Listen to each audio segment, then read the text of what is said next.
আসসালামু আলাইকুম, hello guys, কেমন আছেন? আপনারা সব ভালো আছেন? আজকে আমি ছোট্ট ভিডিও নিয়ে চলে আসলাম আপনাদের মাঝে। আজকে বানাচ্ছি রুই মাছের ঝোল।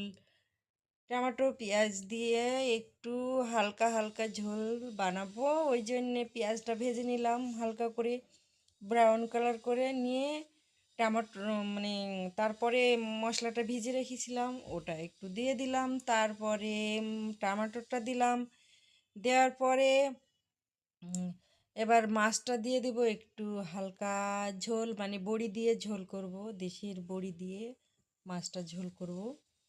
তাই একটু হালকা মানে হালকা হালকা ঝোল রাখার জন্যে এবার একটু পানি দিয়ে দিব। পানি দেওয়ার পরে এবার উম, ইয়ে করব, দিয়ে হালকা একটু দিয়ে হবে। মাছটা এবার পানি দিয়ে দিলাম, পানি দেওয়ার পরে এবার একটু নেড়ে দিলাম, দিয়ে একটু বড়িটা দিয়ে দিব। বাস, হয়ে গেল আমার রুই মাছের ঝোল।